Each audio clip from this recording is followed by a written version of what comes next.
Certo, então, obrigado a todos. Precisamos dos bonecos de volta, mas vocês podem ficar com as camisetas. Obrigado por se voluntariarem aqui. E vamos ver se, graças aos nossos voluntários aqui,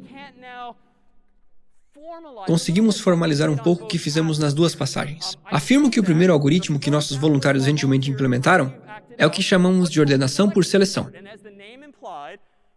E como o nome indica, selecionamos os menores elementos repentinamente, da esquerda para a direita, colocando o Celeste no lugar certo, e em seguida continuamos com todos os outros. Então, a ordenação por seleção, como é formalmente chamada, pode ser descrita, por exemplo, com este pseudocódigo aqui. Para i de 0 a n menos 1, e novamente, porque isso é assim que falamos sobre matrizes. A extremidade esquerda é 0, a extremidade direita é n menos 1, onde, neste caso, n eram 8 pessoas. Então, de 0 a 7. Então, para i de 0 a n menos 1, o que eu fiz? Encontrei o menor número entre o numbers colchete i e o numbers colchete n menos 1.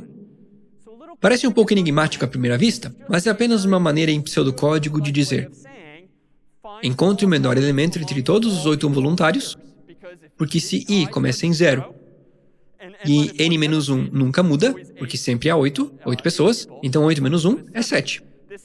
Primeiro o que eu digo, encontre o menor número entre colchete 0 e colchete 7, por assim dizer. Então o que eu faço?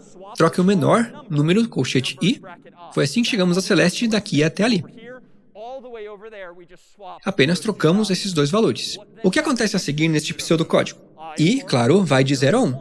E essa é a maneira técnica de dizer: agora encontre o menor elemento entre os 7 voluntários restantes, ignorando Celeste dessa vez, porque ela já está no lugar correto.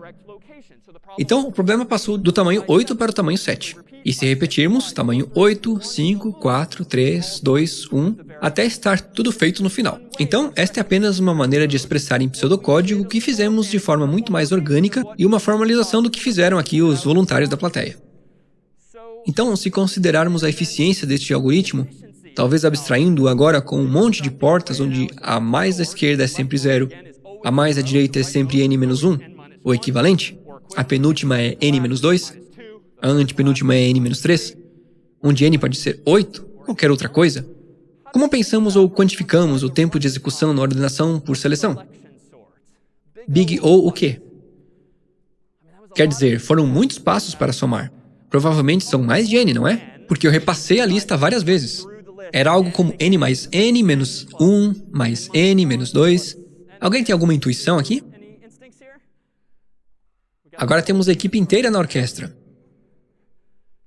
Deixe-me propor que pensemos assim, com um pouco mais de fórmula, por exemplo. Então, na primeira vez, tive que analisar n voluntários diferentes. Neste caso, n era 8, mas genericamente, eu olhava para todos os 8 números para decidir quem era o menor. E de fato, Celeste estava bem no final. Ela estava lá na direita.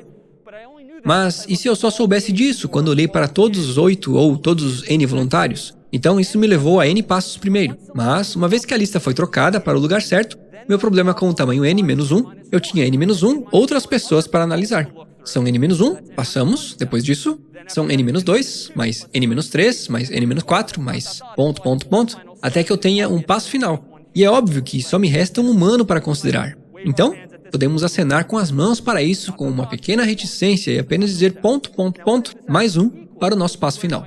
Agora, a que isso realmente equivale? Bem, é aqui que você pode se lembrar, por exemplo, do seu livro didático de matemática ou física de ensino médio, que tem uma pequena folha de cola no final que mostra esses tipos de recorrências. Matematicamente, isso resulta em n vezes n mais 1, tudo dividido por 2. É exatamente a isso que essa recorrência, essa série, na verdade se soma. Então, se você acredita que essa matemática está correta, vamos multiplicar isso matematicamente. Isso é n ao quadrado mais n dividido por 2, ou n ao quadrado dividido por 2 mais n sobre 2. E é aqui que começamos a entrar em detalhes irritantes. Tipo, honestamente, conforme n fica muito grande, como 1 milhão de portas ou números inteiros ou 1 bilhão de páginas da web no mecanismo de busca do Google, honestamente, qual desses termos vai importar mais matematicamente se n for um número realmente grande? N ao quadrado dividido por 2 é o fator dominante? Ou n dividido por 2 é o fator dominante?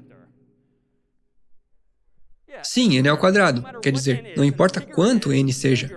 E quanto maior for, maior será a potência 2. Então, sabe de uma coisa? Vamos ignorar isso porque, no final das contas, quando n fica muito grande, o fator dominante é de fato o primeiro.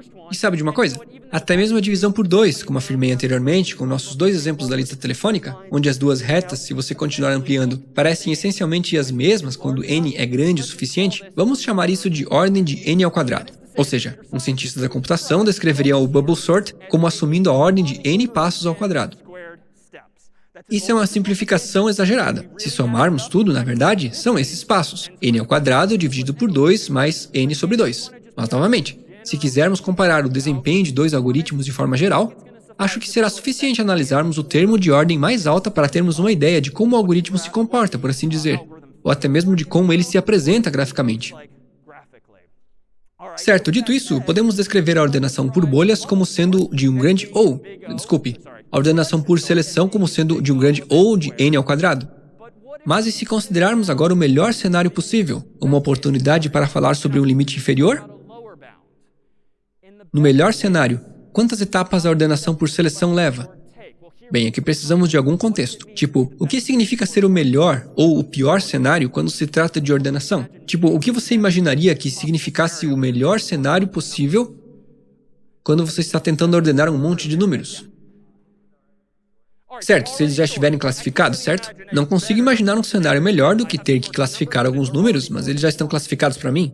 Mas esse algoritmo aproveita esse fato na prática. Mesmo que todos os nossos humanos estivessem alinhados de 0 a 7, tenho quase certeza de que eu teria começado aqui de forma bastante ingênua. E sim, a Celeste está aqui, mas só sei que ela precisa estar aqui depois de ter olhado todas as 8 pessoas. Então eu teria percebido, bem, isso era perda de tempo. Eu poderia deixar a Celeste em paz. Mas então o que eu teria feito? Eu teria ignorado a posição dela porque resolvemos um problema. Eu teria feito a mesma coisa agora para 7 pessoas, depois para 6. Então, toda vez que eu passo por elas, não estou fazendo muito trabalho útil, mas estou fazendo essas comparações porque não sei, até fazer o trabalho, se as pessoas estavam na ordem correta. Então, isso parece implicar que a notação ômega, no melhor cenário, até mesmo um limite inferior para o tempo de execução, seria o quê? Um pouco mais alto? Na verdade, ainda será n ao quadrado, porque o código que estou criando não aproveita nem se beneficia de nenhum desses cenários, pois continua fazendo isso repetidamente, sem pensar. Então, neste caso, sim, eu diria que a notação ômega para ordenar por seleção também é um grande O, de n ao quadrado. Então, esses são os tipos de números a serem superados. Parece que os limites superior e inferior da ordenação por seleção são de fato n ao quadrado. Portanto, também podemos escrever a ordenação por seleção como sendo um θ de n ao quadrado. Esse é o primeiro algoritmo em que tivemos a chance de descrever isso, o que significa que é um pouco lento. Quer dizer, talvez outros algoritmos sejam mais lentos, mas esse não é o melhor ponto de partida.